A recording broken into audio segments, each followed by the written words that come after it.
and welcome to Cubicle News. I'm Paula Drew, and today we have Callie Matthews as our guest from the Wisconsin Early Childhood Association, and Callie is coordinator of shared services. So Kelly, tell us a little bit about the Wisconsin Early Childhood Association, and also, what is shared services? Hi Paula, thanks so much for having me. WECA is a statewide agency that is focused on supporting the early childhood workforce. We do that through professional development, scholarships, wage supplements, training, advocacy, and more. Shared services, you're not familiar with that? I've never heard the term shared services. So shared services is what many businesses do and other sectors where they bring in economies of scale and expertise so that no one business has to bear the burden of all the costs of the services needed to run their business. Childcare has not adopted this, and so we are bringing this innovation to Wisconsin so that early childhood businesses can benefit from those economies of scale and expertise. Sounds like Cubicle News.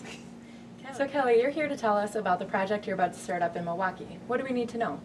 We're working with 20 early childhood programs in Milwaukee. We'll be working with 10 family childcare programs and 10 group programs in 3 specific zip codes to help support their business practices and other classroom activities to support high quality education in those programs.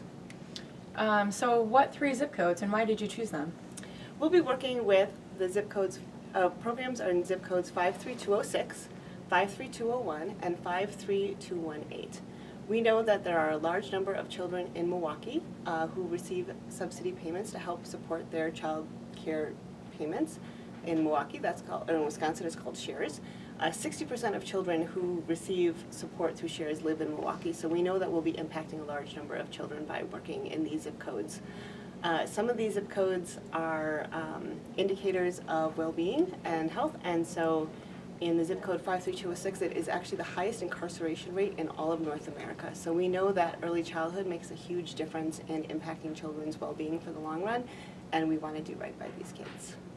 So if you had additional funding, what would you do with the money? Well, we would be using this money to start stabilizing the child care programs in these zip codes, because if their doors aren't open, they can't provide care to the children there. We would be providing access to the WISER platform, the Wisconsin Shared Education Resource digital platform, which is a tool that providers can use to save both time and money in running their businesses.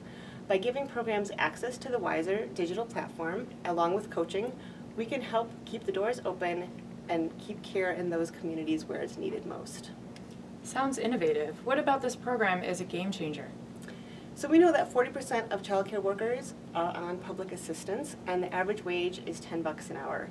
These providers are tasked with incredibly high expectations to provide quality care for children when they themselves are dealing with economic insecurity.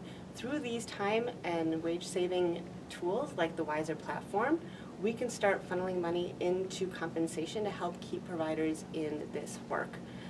Turnover currently is at 34%.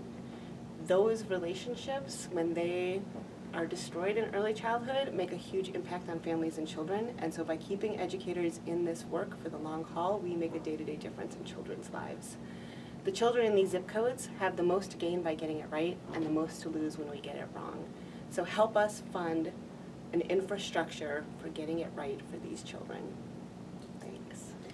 Thanks so much for being here with us today, Kelly. Thanks, Paula. Stay tuned for tomorrow's episode of Cubicle News.